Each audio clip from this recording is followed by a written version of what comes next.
라이브 방송 시간에만 한정돼서 각자 고민 남겨주시면 되겠습니다. 남겨주시는 고민들은 저희가 이 부자병법 시청자 상담이라는 코너를 통해서 답변을 드리고 있고요. 네, 안녕하세요. 리얼피에셋 김규진 이사입니다. 자, 오늘도 시청자 고민 상담 제가 한번 진행해 보도록 할 텐데요. 자, 댓글 달아주신 분들 중에서 두 가지 질문 선정해서 오늘도 한번 분석해 드려 보겠습니다. 자, 그럼 바로 본론으로 들어가서 어떤 질문 남겨주셨는지 확인해 보도록 하겠습니다. 먼저 첫 번째 질문입니다. 네, 목동 스카이빌, 목동 3단지 맞은편에 있는 한 동짜리인데요. 자, 자금 사정에 맞춰서 매수하셨다고 합니다. 전세보다는 매매하는 게 좋을 것 같아서 작년에 매수했는데 괜찮을까요? 라고 한 동짜리 아파트도 분석 부탁드려요. 이렇게 남겨주셨네요. 자, 아파트 한번 보실까요? 자, 여기 보시면 목동 스카이빌 아파트, 이제 목동에 위치한 아파트인데요. 자, 보시다시피 규모가 69세대, 100세대가 안 되는 굉장히 소규모 작은 한 동짜리 아파트고요. 이제 연식은 뭐 2001년에 입주했으니까 이제 20년 차가 된 구축 아파트입니다. 자, 구축 아파트, 그리고 입주한 지 오래된 구축 아파트면서 단지가 작은 뭐 한 동짜리 나홀로 아파트. 사실 어떤 긍정적인 평가를 내리기는 좀 쉽지 않겠다 이런 생각이 먼저 드는데요. 자, 그런데 이런 아파트를 보실 때는요, 우리가 조금 다른 시각에서 볼 필요는 있는 것 같아요. 자, 무슨 얘기를 드리는 거냐면, 자, 우리가 이런 나홀로 아파트 볼 때 좀 이제 봐야 될 그 부분이 좀 다를 수가 있는데, 자, 아파트를 볼 때 우리가 크게 이 내적 요인이랑 어떤 아파트의 외적 요인으로 나눠서 좀 생각할 필요가 있는 것 같아요. 자, 무슨 얘기를 드리는 거냐면, 이런 그 나홀로 아파트, 구축 나홀로 아파트와는 완전 반대의 경우를 생각해 보자는 겁니다. 자, 완전히 반대의 경우. 무슨 얘기입니까? 신축이고, 대단지 아파트다. 라고 한번 우리 가정을 해볼까요? 자, 요런 아파트들은 최근 들어서 요 내적 요인에 좀 포커스가 맞춰지고 있는 부분이 분명히 있습니다. 물론 입지도 굉장히, 주변 환경, 입지도 굉장히 중요합니다만, 자, 요즘에 신축 대단지 아파트들 같은 경우에는 쉽게 말하면 이런 부분이죠. 야, 니네 아파트엔 뭐 있어? 수영장 있어? 뭐 골프 연습장 있어? 즉, 어떤 커뮤니티 시설이 들어가 있느냐에 따라서 최근에 지어진 아파트들은요, 사실은 어떤 아파트 단지 자체가 하나의 브랜드화 되어 가고 있다는 얘기예요. 자, 그러다 보니까 사실 우리가 지역의 양극화뿐만 아니라 같은 지역 내에서도 아파트 단지별로 이제 가격 차이가 점점 벌어지고 있는 거란 얘기죠.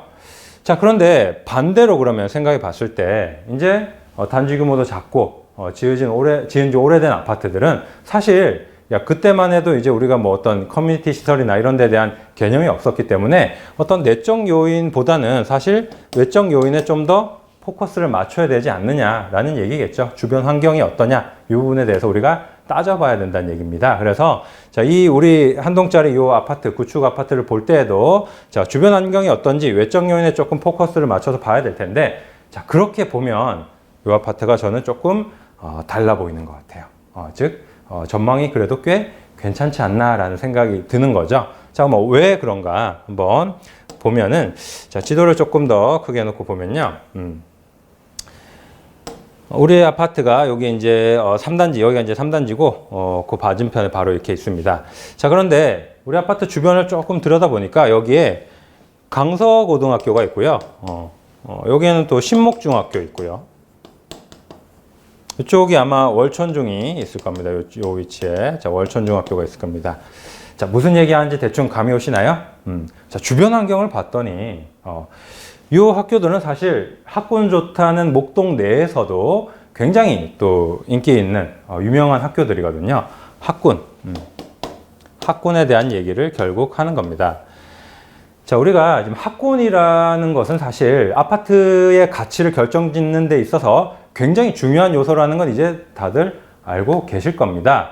자, 그런데 이 좋은 학군 내에서도 이제 어떤 유명한 학교들이 모여 있는 이런 자리에 우리 아파트가 위치하고 있다는 건 굉장한 장점이 될 수가 있겠죠. 자, 그리고 앞으로는 이 학군의 중요성이 굉장히 더 증가할 것이다. 이렇게 우리가 생각할 수 있습니다. 자, 왜입니까? 이 교육제도 개편안에서 이제 특목고 자사고가 폐지되는 것으로 확정이 됐기 때문에 사실 이제는 어떤 기존의 학군 좋은 동네, 명문 학군이 입지해 있는 이런 동네들이 다시 주목을 받기 시작한다는 거죠. 뭐 이미 사실 대치동이나 중계동, 뭐 목동 이런 지역들의 아파트 가격이 실수요를 중심으로 움직임을 보이고 있다는 얘기입니다. 그래서 학군적인 부분 우리가 분명히 생각을 해봐야 되고요. 자, 두 번째는 또 이제 목동 신시가지 재건축에 대한 이야기를 하지 않을 수가 없겠네요. 자, 뭐 이 위쪽에 1단지, 2단지, 뭐 3단지 이렇게 있고 4단지, 아래쪽에 14단지까지 목동 신시가지 어쨌든 뭐 추후에 이제 재건축이 되긴 할 텐데, 자, 재건축이 된다는 얘기는 무슨 얘기입니까? 자, 이 지역에는 많은 잠재 수요가 존재하고 있다는 얘기입니다. 어쨌든 재건축하고 철거하면 이사를 가야 되지 않겠습니까? 여기서 이제 자녀 키우면서 학교 보내고 계신 분들이 멀리 가지는 못하실 거고요. 굉장히 풍부한 잠재 수요를 확보하고 있다. 물론 재건축이 진행이 되면서 이 지역의 어떤 이미지가 굉장히 개선되고 또 신축 아파트들이 들어서면서 전반적인 부동산 시장 자체를 많이 끌어올릴 것도 분명한 사실이지만, 어쨌든 그로 인해서 많은 잠재 수요가 나오는 것도 굉장히 분명한 사실이겠죠. 다만 이 부분은 이런 부분이 있죠. 언제가 될지 아직은 이제 불확실한 부분이기 때문에 조금 신중하게 생각을 하긴 해야 될 것 같아요. 자, 하지만 어쨌든 우리 이런 그 나홀로 아파트들의 어떤 단점이라고 할까요? 황금성이 좀 떨어진다는 부분, 이런 부분들을 압도적인 잠재 수요로 커버할 수 있다면 이거는 제가 생각했을 때는 작은 부분은 아닌 것 같거든요. 자, 그래서 이 부분도 우리가 충분히 좀 주목을 해 봐야 되지 않나 라고 이렇게 생각이 되고요. 자, 그래서 정리를 하자면 이런 부분입니다. 물론 어떤 내적 요인만 따졌을 때 지은 지 조금 오래됐고요. 또 한 동짜리 나홀로 아파트입니다. 자, 하지만 이 아파트를 둘러싸고 있는 주변 환경, 외적 요인이 굉장히 우수하고 어떤 보기에 따라서는 좀 평가를 달리할 수 있는 이런 요소들이 충분히 존재한다, 이렇게 생각이 되고요. 제 생각에 뭐 시청자분 같은 경우에는 매수를 하셨으니까 걱정하지 마시고 어떤 목동 신시가지의 재건축 상황을 지켜보시면서 추후에 좀 자녀들 교육 충분히 시키신 이후에 매도 여부 결정하셔도 괜찮을 것 같습니다. 자, 그래서 저는 보유 의견 드리도록 하겠습니다. 네, 두 번째 질문도 한번 만나보도록 하겠습니다. 자, 일산역 부근 산들마을 5단지 32평, 탄현 8단지 동성아파트 38평 전망 부탁드립니다 라고 남겨주셨고요. 둘 중 어떤 것부터 매도해야 될런지요? 라고 이렇게 질문해 주셨네요. 두 번째 질문은 고양시에 위치해 있는, 일산에 위치해 있는 부동산에 대한 질문입니다. 자, 먼저 결론부터 말씀드리면 저는 개인적으로 지금 둘 다 매도하고 싶지는 않습니다. 좀 더 상황을 지켜본 다음에 매도 여부를 고민할 것 같은데요. 자, 제가 이렇게 답변 드리는 이유는 사실 저는 개인적으로 지금 일산 쪽에 고양시에 있는 부동산들은 굉장히 좀 전평가되어 있지 않나 라는 생각을 하게 됩니다. 사실 이 질문이 어떤 요 두 아파트의 어떤 세부적인 분석도 중요하겠지만 어떤 고양시의 어떤 전체적인 부동산 시장에 대한 견해를 좀 말씀을 드려야 될 것 같은데요. 자, 지도를 보면서 좀 말씀드리면 여기가 이제 산들 5단지, 산들 5단지고요. 여기가 이제 탄현 8단지입니다. 자, 그래서 요 두 아파트를 들고 계신데 제가 앞서 말씀드렸듯이 저는 지금 현재 일산 쪽의 어떤 부동산들 굉장히 좀 저평가돼 있다, 이렇게 좀 판단을 하고 있고요. 사실 근데 이제 저평가돼 있다기보다는 이런 표현이 더 적절할 것 같긴 합니다. 더 이상 내려갈 공간이 없다 라고 표현하는 게 어떻게 보면 더 적절할 것 같기도 해요. 제가 이런 판단을 하게 된 이유는 크게 이제 두 가지로 좀 말씀을 드릴 수 있을 것 같은데요. 일단 첫 번째는 요 지역의 어떤 전세가율이 굉장히 높다는 겁니다. 전세가율. 사실 우리가 많이 보는 시세 사이트, 호갱되기 싫어서 보는 사이트 들어가셔가지고 필터링을 해보면 금방 알 수가 있는데요. 이게 이제 전세가율이 어느 정도냐면 200세대 이상 되는 아파트 중에서 나홀로 아파트 단지 규모 작은 거 빼고요. 자, 요런 아파트 중에서 전세가율이 75% 이상 되는 요런 아파트들을 한번 필터링을 해보면요. 서울은 사실 다 전멸입니다. 거의 없어요. 이런 아파트들은 거의 없고요. 저 분당 정도 가도 사실 이런 아파트들 찾기 힘듭니다. 그리고 이제 용인 정도까지 가면 지하철역에서 조금 먼 단지들이 이 정도 전세가율을 보이고 있는데요. 자, 일산은 어떠냐 그러면 요 주변 지역은 어떠냐? 요 주변 지역. 요 주변 지역은 거의 대부분 이 조건에 만족하는 아파트들이라고 보시면 됩니다. 전세가율 80%를 올려도 거의 대부분 조건을 만족하는데요. 자, 그만큼 이 지역은 지금 전세가율이 굉장히 높다는 얘기예요. 자, 근데 이 전세가율이 그냥 높은 게 아니고요.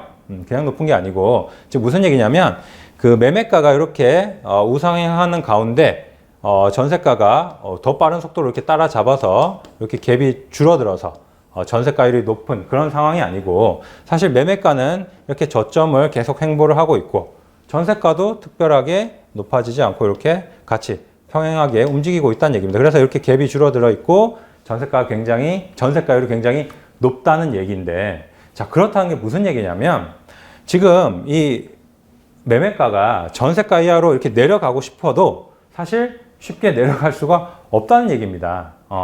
아무리 그래도 이 매매가가 전세가보다 낮아질 수는 없지 않습니까? 그죠? 자, 그래서, 물론 이제 제가 여기서 지금 매매가가 이렇게 조금만 기다리시면 급등할 겁니다. 이렇게 말씀드릴 순 없겠으나, 사실 지금 상황을 봤을 때 이 매매가가 전세가 밑으로 더 이상 내려간다는 것 자체도 굉장히 불가능한 상황이라는 겁니다. 그만큼 전세가율이 높다는 얘기예요. 그래서 사실 어느 정도 이제 더 이상 추가적인 가격 하락에 대한 부분은 사실 크게 걱정하지 않아도 된다. 이런 판단이 먼저 들고요. 자, 그 다음에 그러면 이제 추가적으로 가격이 올라가야 될 텐데, 자, 그 부분에 있어서도 저는 충분히 어떤 가격 회복의 여지가 아직까지는 충분하다 이렇게 판단을 하고 있습니다. 많이들 걱정하시는 게 사실은 이 공급에 대한 부분이죠. 공급. 3기 신도시에 대해서 이제 많이 걱정을 하시는데, 추가적으로 이제 가격이 올라가야 되는데 공급이 많지 않냐, 이 부분에 대해서 걱정을 하신단 말이에요. 근데 저는 그 부분에 있어서 조금 염려하지 않으셔도 된다 이렇게 말씀드리고 싶은 것은, 이 3기 신도시라는 게 사실 이게 자리를 잡는데 굉장히 시간이 많이 걸린다는 얘기예요. 보통 우리가 어떤 신도시가 조성이 돼서 자리 잡는 데까지 최소 10년 정도의 시간을 얘기를 한단 말이죠. 왜냐하면 그냥 이제 빈 땅에다가 아파트만 이렇게 세운다고 해서 여기가 살기 좋은 도시가 되는 게 아니죠. 사람이 이렇게 주거를 한다는 의미는 이제 집도 필요하고 그 주변에 뭐 어떤 생활 편의시설, 즉 인프라가 필요하다는 얘기인데, 마트도 들어오고 병원도 들어오고 또 학원가도 생기고 이렇게 돼서 좀 살기 좋은 도시가 되려면 한 10년 정도의 시간은 걸린다는 얘기입니다. 자, 그러면 아직 분양도 안 하니 삽도 푸지하는 이 3기 신도시가, 창릉 신도시가 자리 잡으려면 시간이 굉장히 많이 필요하다는 얘기고요. 사실 이 고양 같은 경우에, 일산 같은 경우에는 우리가 다 알고 있겠지만 서울과의 접근성만 빼면 사실 인프라 자체는 굉장히 훌륭한 도시입니다. 살기는 굉장히 좋은 도시란 얘기예요. 그래서 이런 인프라가 갖춰져 있는 한 제가 생각했을 때는 아직까지 3기 신도시는 조금 시간이 많이 걸린다 이렇게 봐야 되고요. 오히려 GTX라든지 지금 이제 고양시에서 추진하고 있는 여러 가지 이 지역의 어떤 자족도를 높이기 위한 개발 사업들, 이런 것들이 순조롭게만 진행이 된다고 하면 제 생각에는 어떤 가격 회복의 여지가 충분하다 이렇게 생각이 된다는 말이죠. 그래서 제 생각에는 이렇게 전세가율이 굉장히 높다는 점, 그리고 어떤 공급에 대한 부분은 아직까지 크게 걱정할 타이밍은 아니라는 점, 이런 생각을 해봤을 때 사실 추가적인 어떤 가격 회복의 여지가 충분히 남아있다 이렇게 생각이 되고요. 사실 둘 중에 어떤 아파트를 매도해야 됩니까? 라고 질문을 하시면 세법적으로는 봤을 때 둘 중에 양도 차익이 적은 것부터 매도하시면 됩니다. 이렇게 말씀을 드리겠지만 사실 그 정도로 양도 차익을 계산할 만큼 차익이 발생하지도 않으셨을 것 같단 말이죠. 그래서 저는 개인적으로 지금 매도하시기보다는 조금 더 상황을 지켜보시다가 이제 어느 정도 가격 회복이 된 다음에 매도하셔도 충분하지 않을까 이렇게 생각이 되고요. 저는 보유 의견 드리도록 하겠습니다. 네, 오늘도 이렇게 시청자 고민 상담 두 가지 질문에 대해서 제가 나름대로 분석하고 답변을 드렸는데요. 자, 여러분들 라이브 방송 때 댓글 많이 남겨주시면 저희가 좀 더 많은 도움 드릴 수 있겠죠. 자, 방송 시청하시면서 댓글 많이 남겨주시고요. 구독, 좋아요, 알람 설정까지 꼭 잊지 말고 해주시기 바라겠습니다. 자, 그럼 저는 이만 줄이도록 하고요. 리얼피에셋 김규진 이사였습니다. 감사합니다. 네, 안녕하세요. 네, 박병찬의 부자병법의 박병찬입니다. 책이 출간되었습니다. 이 책의 제목은 누나가 되었어요라는 제목의 책입니다.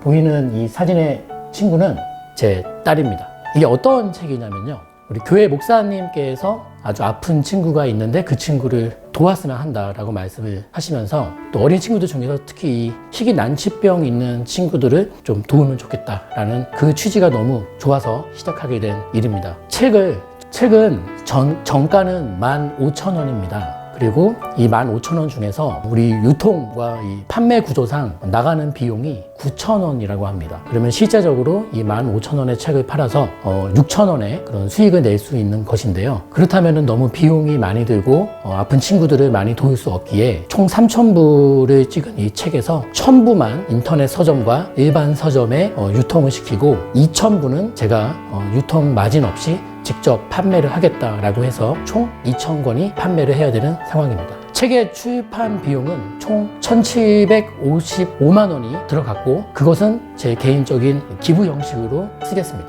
이 책 판매 수익 전액은 우리 난치병을 앓고 있는 우리 미성년의 어린 친구들을 돕는 데 쓸 생각입니다. 그래서 여러분들께서 도움을 주시고 또 온전히 손길을 베풀어 주신다면 정말 감사드리겠습니다. 자, 그러면 지금부터 도서 구입 방법에 대해서 말씀을 드리겠습니다.